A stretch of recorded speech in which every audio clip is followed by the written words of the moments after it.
Loretta Brown, and at present time, I live in Philadelphia, Pennsylvania. I think I've been there about 50 years, close to 50 years. Yeah. And then at the time of the march, were you in Philadelphia? No, at the time of the march, I was in South Carolina, where I attended college.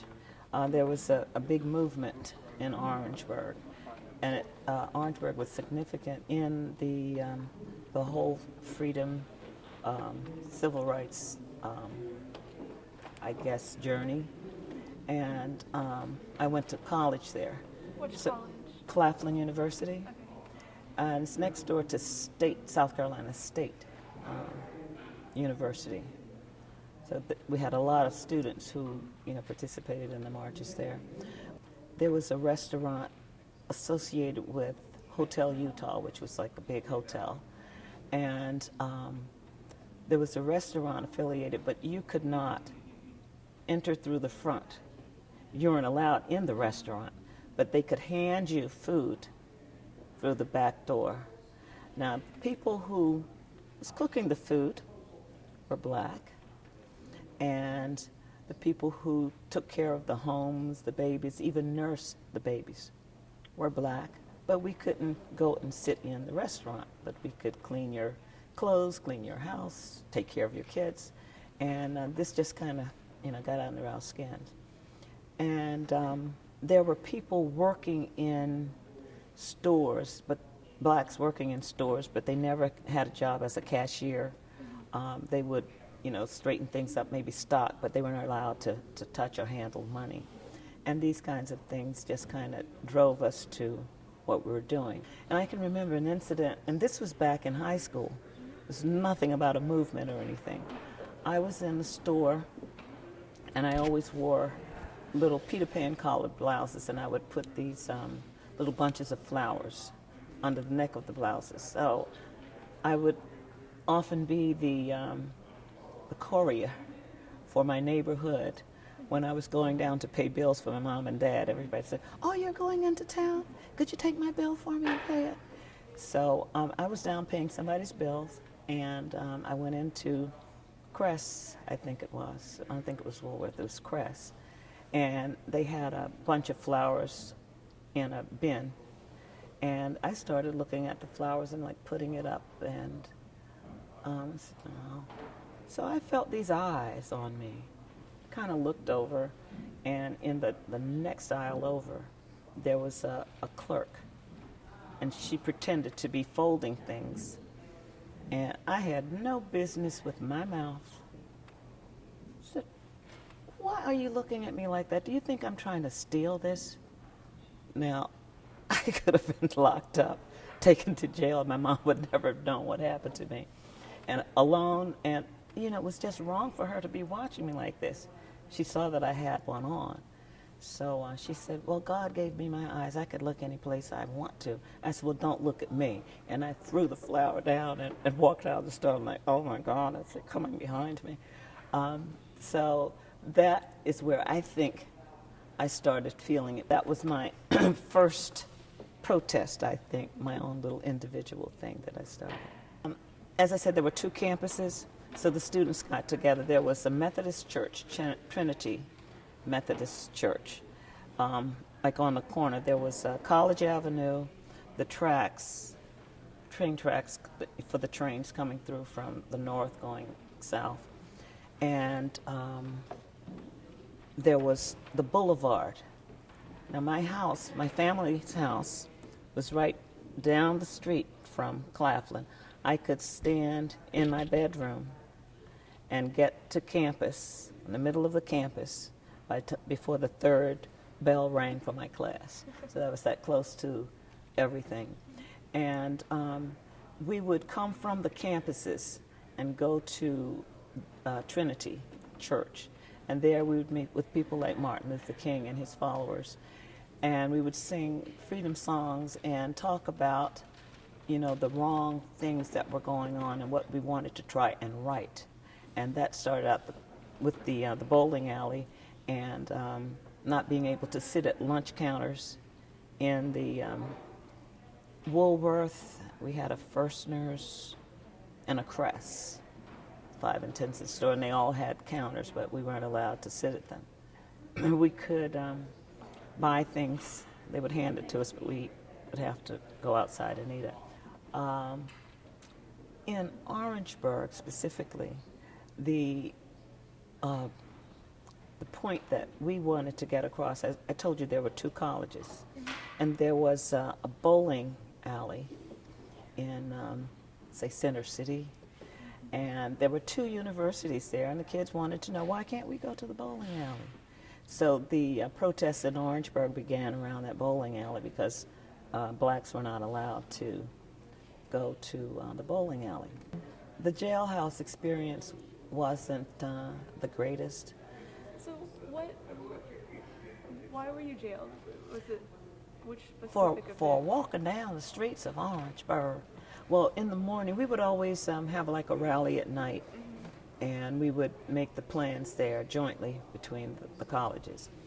And we packed our little overnight bags and left them at the church. In the morning, we went down the main street, and we were just pointing at the places saying, shame on you, where they had blacks working in the store but not as cashiers, and places that didn't have them, like the banks, and of course the counter stores that had counters. And the guys were standing out front. If you come back down here, you're going to be arrested. So, okay. And we marched down and crossed the street at the end of the center of the city and came back the other way and went on back on campus. They didn't know we had our bags packed to come back that night on the back street. That was the main street into the city as well, but it was it paralleled Russell Street, which was the main street. Amelia was behind Russell Street, so when we walked out of Trinity Church, which was on the corner of the Boulevard and Amelia Streets, we walked down that way. And by the time we got to the courthouse, they realized, oh, they're coming down the back street. All these kids coming down the street singing songs. So it was a very residential neighborhood, and it was all white at that time.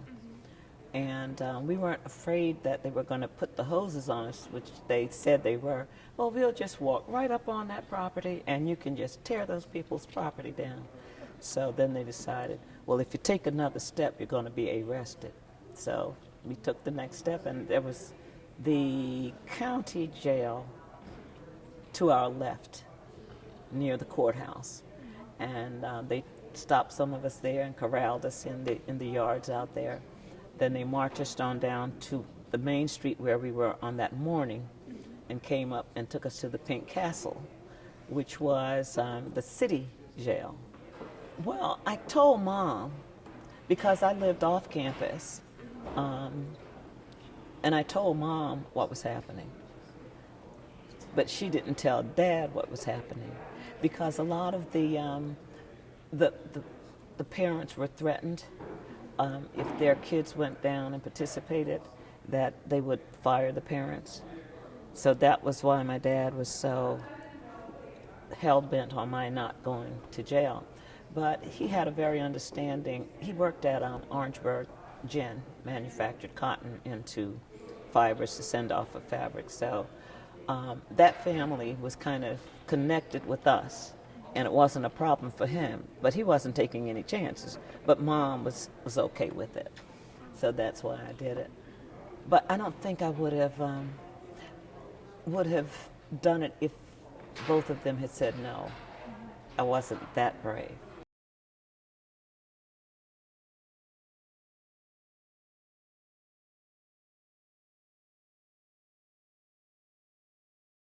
We came from Orangeburg. The group that I was with that was affiliated with the AME Church came on a bus. And in those days, we were not allowed to eat in restaurants all along the route. So we packed our picnic lunches enough to last us like the 3 or 4 days. And we boarded the bus singing freedom songs all the way. It was a lot of fun. We got to meet a lot of people because at this youth congress you would have members from all other churches coming, so we got to know each other on a one-to-one basis, and I guess we were talking about our struggles and each of our purpose for going to this march. We started out in at the Department of Justice and walked around, and then we headed up to the Washington Monument. By that time, it was time to break for lunch or something, so we kind of sat together in a group on the ground, like picnic style. And then when the time came for Martin to speak, people were putting their feet in the water there on the mall. Yeah. And I think we were located at the opposite end. You know, you could never see anything. Beg pardon? Of the water? Yeah, Okay. at the pool where everyone was sitting, not pool, but you know, the water there where he was speaking from. So we didn't get far up on that end. We kind of stayed down on the lower end. Kind of stayed with our group because we had the chaperones, and you know, they weren't going to let us wander off too far.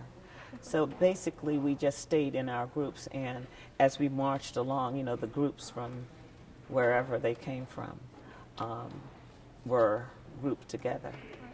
So we didn't get a chance to really commiserate with anyone other than those in our groups, because we sat down on picnic ground like setting, and I had lunch.